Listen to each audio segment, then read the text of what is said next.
بسم اللہ الرحمن الرحیم۔ السلام علیکم۔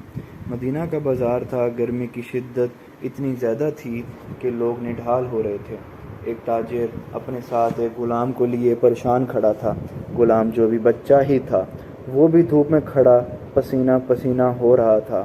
تاجر کا سارا مال اچھے داموں بک گیا تھا، بس یہ غلام ہی باقی تھا جسے خریدنے میں کوئی بھی دلچسپی نہیں دکھا رہا تھا۔ تاجر سوچ رہا تھا کہ اس غلام کو خرید کر شاید اس نے گھاٹے کا سودا کیا ہے۔ اس نے تو سوچا تھا کہ اچھا منافع ملے گا، یہاں تو اصل لاگت ملنا بھی دشوار ہو رہا تھا۔ اس نے سوچ لیا تھا کہ اب اگر یہ غلام پوری قیمت پر بھی بکا تو وہ اسے فوراً سے پہلے بیچ دے گا۔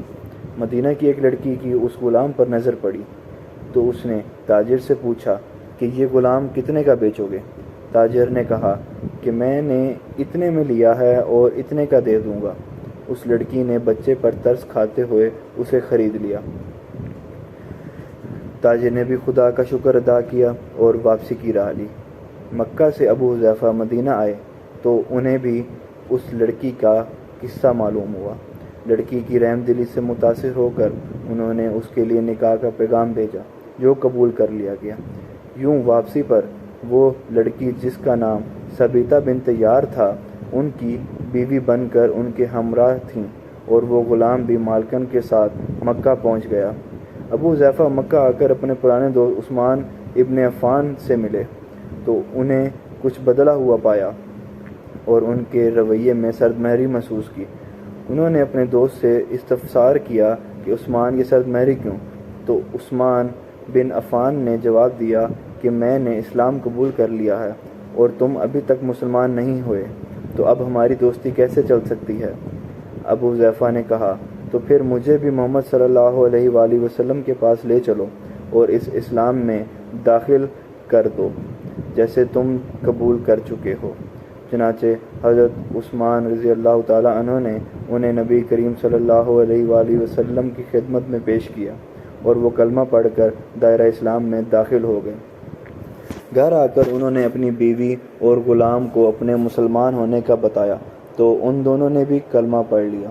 حضرت ابو حذیفہ رضی اللہ تعالیٰ عنہ نے اس غلام سے کہا کہ چنانچہ تم بھی مسلمان ہو گئے ہو، اس لیے میں اب تمہیں غلام نہیں رکھ سکتا، لہٰذا میری طرف سے اب تم آزاد ہو۔ غلام نے کہا آقا، میرا اب اس دنیا میں آپ دونوں کے سوا کوئی نہیں ہے، آپ نے مجھے آزاد کر دیا تو میں کہاں جاؤں گا؟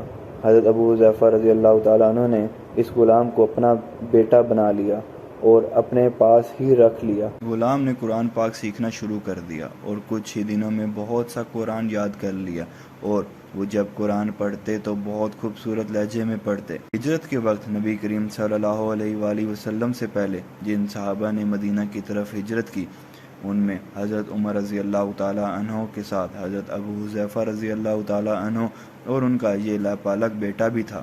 مدینہ پہنچ کر جب نماز کے لیے امام مقرر کرنے کا وقت آیا تو اس غلام کی خوبصورت تلاوت اور سب سے زیادہ قرآن حفظ ہونے کی وجہ سے انہیں امام چن لیا گیا، اور ان کی امامت میں حضرت عمر رضی اللہ تعالیٰ عنہ جیسے جلیل القدر صحابی بھی نماز ادا کرتے تھے۔ مدینہ کے یہودیوں نے جب انہیں امامت کرواتے دیکھا تو حیران ہو گئے کہ یہ وہی غلام ہے جسے کوئی خریدنے کے لیے تیار نہ تھا۔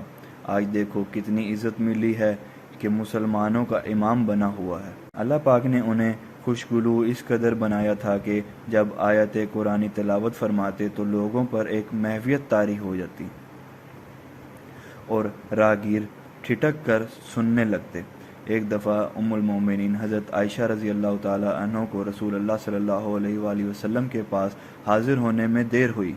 آپ صلی اللہ علیہ وآلہ وسلم نے توقف کی وجہ پوچھی تو بولیں کہ ایک قاری تلاوت کر رہا تھا، اس کے سننے میں دیر ہو گئی، اور خوش الحانی کی اس قدر تعریف کی کہ حضرت محمد صلی اللہ علیہ وآلہ وسلم خود چادر سنبھالے ہوئے باہر تشریف لے آئے۔ دیکھا تو وہ بیٹھے تلاوت کر رہے ہیں۔